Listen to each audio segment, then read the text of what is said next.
রাজধানীর কাকরাইলে জাতীয় পার্টির কেন্দ্রীয় কার্যালয়ের সামনে আবারও চরম উত্তেজনা সৃষ্টি হয়েছে।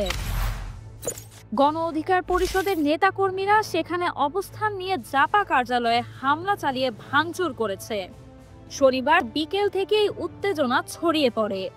সন্ধ্যার পর সাবেক ভিপি নূরের নেতাকর্মীরা জাপা কার্যালয়ের সামনে অবস্থান নেন। এখনকার পরিস্থিতি অনুযায়ী জাপার কেন্দ্রীয় কার্যালয়ের সামনে কয়েকশো লোক জড়ো হয়েছেন। আইন শৃঙ্খলা বাহিনী সেখানে উপস্থিত থেকে আন্দোলনকারীদের সরিয়ে দেওয়ার চেষ্টা করছে। তবে পরিস্থিতি এখনো পুরোপুরি নিয়ন্ত্রণে আসেনি। পুলিশ ও আন্দোলনকারীদের মধ্যে ধাওয়া পাল্টা ধাওয়া চলছে। পরিস্থিতি নিয়ন্ত্রণে আনতে পুলিশ জলকামান ও টিয়ার শেল ব্যবহার করেছে এবং তাদের একজনকে আটক করেছে।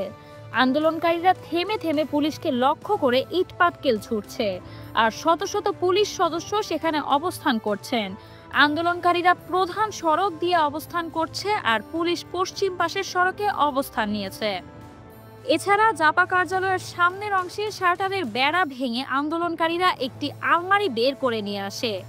পরে তারা সেটি এবং কার্যালয়ের একটি দরজা ভেঙে ভেতরে আগুন লাগিয়ে দেয়। এ সময় পুলিশ এসে আন্দোলনকারীদের ধাওয়া দেয়, তবে পুলিশ সদস্যদের সতর্ক অবস্থানে থাকার কারণে তেমন ক্ষয়ক্ষতি করা সম্ভব হয়নি। এই ঘটনায় বহু সাংবাদিকও সেখানে উপস্থিত ছিলেন। এর আগে বিকেলে গণ অধিকার পরিষদের নেতারা তাদের কার্যালয়ের সামনে বিক্ষোভ কর্মসূচি পালন করে এবং পরে তারা বিজয়নগর থেকে মিছিল নিয়ে নাইটিঙ্গেল মোড়ের দিকে চলে যান। গত শুক্রবার 29শে আগস্ট সন্ধ্যায় জাপার কেন্দ্রীয় কার্যালয়ের সামনে গণ অধিকার পরিষদের নেতাকর্মীদের সঙ্গে সংঘর্ষে জড়ান। এতে যৌথ বাহিনী ও পুলিশের লাঠিচার্জে গণ অধিকার পরিষদের সভাপতি নুরুল হক নূর সহ প্রায় অর্ধশত নেতাকর্মী আহত হন।